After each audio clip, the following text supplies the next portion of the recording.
Hello YouTube, this is Asatsu5, and today me and my brother went to Tyler, Texas on a mission to get his wife some cupcakes from our favorite cupcake place. And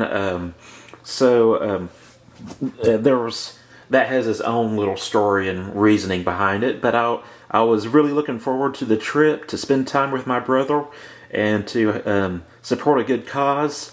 And this is pretty much my pocket dump. Anyways, excluding car keys, which I'm not going to go get. There was nothing too interesting about those.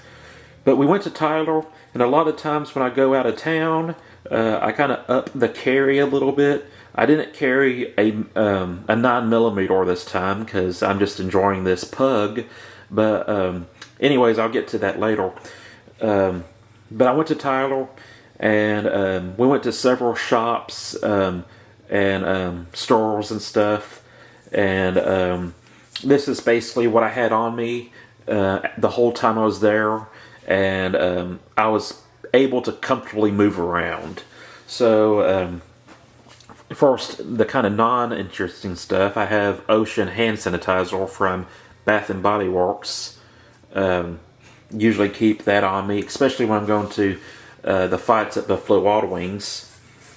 Got an Emerson Persian, which a lot of times, like I said, when I go out of town, which my normal town, my hometown, is not necessarily the safest place either, but a lot of times when I go out of town, I don't carry a dedicated EDC knife, so I carry more purpose-built knives. So I had the Emerson Persian, which is one of my favorite Emersons, but I have to say my favorite Emerson that I own is the Gypsy Jack, and the Gypsy Jack is what I've been carrying across the board ever since I got it.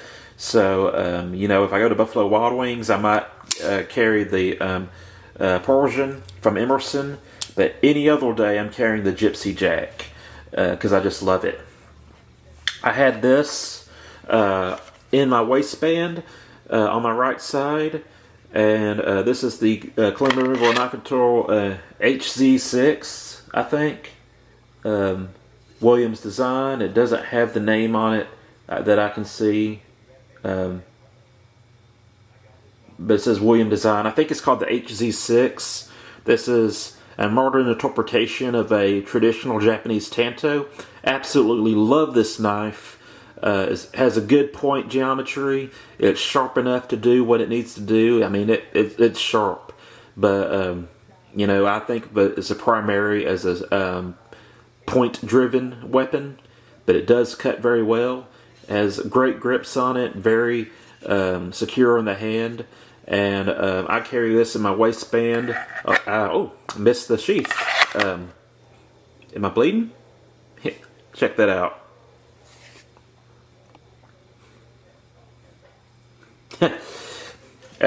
Gotta be careful with it, but that, like I said, that point is just wicked, and case in point there. And I really love this knife. It didn't come with the utility clip. I happen to have that I was intending for a different knife, but it didn't fit that knife, and I only got one screw in it. It allows it to move a little bit. And I love the utility clip with this particular knife in the waistband. It's the best way to go with that knife. And I don't know if the Williams Blade Design custom version of this or limited production version of this has the utility clip. This one comes with a spring clip when you buy it, but the utility clip is definitely a great upgrade. This is my X-Star Parliament wallet. This is sometimes referred to as the James Bond wallet because, you know, it's kind of like a Q branch. You press this trigger and your cards come out. And has some cash. Not necessarily going to flash cash on the TV or YouTube video, whatever. But it's a pretty cool wallet, and I really like it. It's not necessarily thin, but it's cool, and I like the color of the leather. And it's just a nifty wallet, so I like to carry it. As for my non-lethal option, which I think you should carry, because sometimes the threat is too great for your hands, but not great enough for a gun or a knife. You want to stop a particular threat that's potentially going to be very violent, but you don't want to tie up with them. And this is palm pepper spray. And I'm going to do a testing video on this eventually when it warms up, so I'm not freezing when I'm flushing my eyes outside. So yeah, there was a backstory to that. And then lastly, this is my North American Arms Pug with a North American Arms Pug leather holster. And I'm going to have to do a review over this setup, but I can sum it up pretty well. By the way, it is loaded. It's single action, so it's not going to go off unless I pour the hammer back. Single actions are pretty safe unless it's in the hands of Alec Baldwin. But just know that, in order to safety check this, I'd have to disassemble the gun. So I'm just going to place that right there, and then I'll put that in my valet tray. So when I leave the next day, I can just pick it up and grab it. But really love the North American Pug. I think I'd prefer to have the Black Widow, but the Pug is what they had and what I got. And it's a cool gun. I carry Spear Gold Dot ammunition for it, which is supposed to be the best. It's supposed to be short barrel rated. So you're going to get more velocity out of a short barrel than you would with like a standard 22 Magnum round. And I know this isn't much as far as a gun when you're carrying, but like this is a new gun for me, so since it's new, I want to carry it and enjoy it a little bit more. But I've got this strip specifically to be a beach gun to carry in my swimsuit when I'm on the boardwalk or going to the store or whatever. It's stainless steel, so it's not going to rust as easily. And it's going to be small enough that it's not going to be bulky in my swimsuit and probably t-shirt. And I'm not going to swim with it, obviously.